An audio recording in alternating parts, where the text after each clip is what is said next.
तो आज देवउठनी एकादशी, जहाँ से देव आज सभी हमारे जग जाते हैं। आज के दिन ही तुलसी विवाह मनाते हैं हम। तो आइए आज तुलसी दिवस कथा को सुनते हैं। अनुलोम विलोम करते हुए धार्मिक मान्यताओं के अनुसार देवउठनी एकादशी के दिन भगवान विष्णु नींद से जागते हैं। इस दिन से शुभ कार्यों की शुरुआत भी होती है। देवउठनी एकादशी से जुड़ी हुई कई परंपराएं हैं। ऐसे ही एक परंपरा है तुलसी शालिग्राम विवाह की। शालिग्राम को भगवान विष्णु का ही एक स्वरूप माना जाता है। तुलसी शालिग्राम का विवाह क्यों होता है, इसकी शिव पुराण में एक कथा है जो इस प्रकार है। शिव महापुराण के अनुसार पुरातन समय में दैत्यों का राजा दंभ था। वो विष्णु भक्त था। बहुत समय तक जब उसके यहाँ पुत्र नहीं हुआ तो उसने दैत्यों के गुरु शुक्राचार्य को गुरु बनाकर उनसे श्री कृष्ण मंत्र जाप किया और पुष्कर में जाकर घोर तप किया। उसकी तपस्या से प्रसन्न होकर भगवान विष्णु ने उसे पुत्र होने का वरदान दिया। भगवान विष्णु के वरदान स्वरूप दंभ के यहाँ पुत्र का जन्म हुआ। वास्तव में वो श्री कृष्ण के पार्षदों का अग्रणी सुदामक नामक गोप था, जिसे राधा जी ने असुर योनि में जन्म लेने का श्राप दे दिया था। इसका नाम शंखचूड़ रखा गया। जब शंखचूड़ बड़ा हुआ तो उसने पुष्कर में जाकर ब्रह्मा जी को प्रसन्न करने के लिए घोर तपस्या की। शंखचूड़ की तपस्या से प्रसन्न होकर ब्रह्मा जी प्रकट हुए और वर मांगने के लिए कहा। तब शंखचूड़ ने वरदान मांगा कि हे, मैं देवताओं के लिए अजय हो जाऊं। ब्रह्मा जी ने उसे वरदान दे दिया और कहा कि तुम वज्रवन जाओ, वहां धर्मध्वज की पुत्री तुलसी तपस्या कर रही है, तुम उसके साथ विवाह कर लो। ब्रह्मा जी के कहने पर शंखचूड़ बद्रीवन गया। वहां तपस्या कर रही तुलसी को देखकर वह भी आकर्षित हो गया। तब भगवान ब्रह्मा वहां आए और उन्होंने शंखचूड़ को गांधर्व पीढ़ी से तुलसी से विवाह करने के लिए कहा। शंखचूड़ ने ऐसा ही किया। इस प्रकार शंखचूड़ और तुलसी सुख पूर्वक विवाह करने लगे। शंखचूड़ बहुत वीर था। उसे वरदान था कि देवता भी उसे हरा नहीं पाएंगे।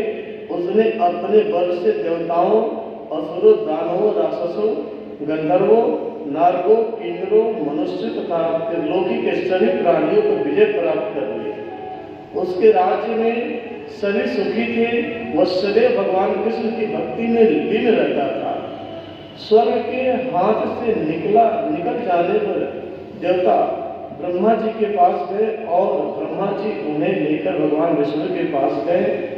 देवताओं की बात सुनकर भगवान विष्णु ने बोला कि शंखचूड़ की मृत्यु भगवान शिव के त्रिशूल से निर्धारित है। ये जानकर सभी देवता भगवान शिव के पास आए। देवताओं की बात सुनकर भगवान शिव ने चित्ररथ नामक गण को अपना दूत बनाकर शंखचूड़ के पास भेजा। चित्ररथ ने शंखचूड़ को समझाया कि वह देवताओं को उनका राज लौटा दे, लेकिन शंखचूड़ ने कहा कि महादेव के साथ युद्ध किए बिना मैं देवताओं को राज नहीं लौटाऊंगा। भगवान शिव को जब यह बात पता चली तो वे युद्ध के लिए अपनी सेना लेकर निकल पड़े। शंखचूड़ भी युद्ध के लिए तैयार होकर रणभूमि में आ गया। देखते ही देखते देवता व दानवों में घमासान युद्ध होने लगा। वरदान के कारण शंखचूड़ को देवता हरा नहीं पा रहे थे। शंखचूड़ और देवताओं का युद्ध सैकड़ों सालों तक चलता रहा। अंत में भगवान शिव ने शंखचूड़ का वध करने के लिए जैसे ही अपना त्रिशूल उठाया तभी आकाशवाणी हुई कि जब तक शंखचूड़ के हाथ में श्री हरि का कवच है और इसकी पत्नी का सतीत्व अखंडित है, तब तक इसका वध संभव नहीं होगा। आकाशवाणी सुनकर भगवान विष्णु वृद्ध ब्राह्मण का रूप धारण कर शंखचूड़ के पास गए और उससे श्री हरि कवच दान में मांग लिया। शंखचूड़ ने वो कवच बिना किसी संकोच के दान कर दिया। इसके बाद भगवान विष्णु शंखचूड़ का रूप बनाकर तुलसी के पास गए। वहां जाकर संस्कृत रूपी भगवान विष्णु ने तुलसी के महल के द्वार पर जाकर अपनी विजय होने की सूचना दी। यह सुनकर तुलसी बहुत प्रसन्न हुई और पति रूप में आए भगवान का पूजन किया, वो नमन किया। तुलसी का सतीत्व भंग होते ही भगवान शिव ने युद्ध में अपने त्रिशूल से शंखचूड़ का वध कर दिया। कुछ समय बाद तुलसी को ज्ञात हुआ कि यह मेरे स्वामी नहीं है। तब भगवान अपने मूल स्वभाव में आ गए। अपने साथ छल हुआ जानकर शंखचूड़ की पत्नी रोने लगी। उसने कहा, आज अपने छल पूर्वक मेरा धर्म नष्ट किया है और मेरे स्वामी को मार डाला। आप अवश्य ही पाषाण हृदय हैं। आप मेरे श्राप से अब पाषाण पत्थर होकर पृथ्वी पर रहे। तो भगवान विष्णु ने कहा कि देवी, तुम मेरे लिए भारतवर्ष में रहकर बहुत दिनों तक तपस्या कर चुकी हो। अब तुम इस शरीर का त्याग करके दिव्य देह धारण कर मेरे साथ आनंद से रहो। तुम्हारा यह शरीर नदी रूप में बदलकर गंडकी नामक नदी के रूप में प्रसिद्ध होगा। तुम पुष्पों में श्रेष्ठ तुलसी का वृक्ष बन जाओगी और सदा मेरे साथ रहोगी। तुम्हारे श्राप को सत्य करने के लिए मैं पाषाण शालिग्राम बनकर रहूंगा। गंडकी नदी के तट पर मेरा वास होगा।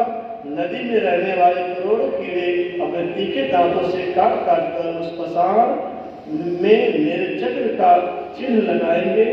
धर्मानुजन तुलसी के पौधे व शालिग्राम शिला का विवाह कर पुण्य अर्जन करेंगे।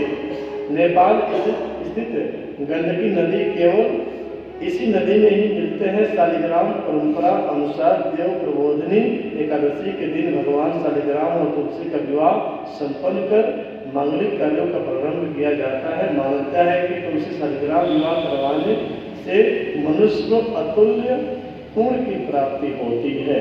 ये है आपका देवोजनी एकादशी। बहुत अच्छी कहानी आपकी, बहुत अच्छी। शिव जी बताइए, शिव जी सीना लेके चले गए थे लड़ने के लिए। हाँ, कितना अद्भुत है ये कहानी। अभी जो पत्थर यहाँ से गया अयोध्या में, तो शालिग्राम का ही गया था ना, नेपाल जाकर जो पत्थर गया शालिग्राम वाला, वही गंडकी नदी आपकी है। हाँ, तो गंडकी है। नेपाल से हमारे कुप्पा नदी आता है, वहीं से होकर आता है वहाँ। फिर महानी नदी हमारे यहाँ आता है, तीनों नदियाँ वहीं से होकर के जाता है। हाँ, वहीं पे तो ये है तुलसी विवाह। ठीक है, आपको आज जाना चाहिए, घूम कर आना चाहिए, वहाँ प्रणाम करना चाहिए, पत्थर लेकर आना चाहिए, पूजन करना चाहिए। ठीक।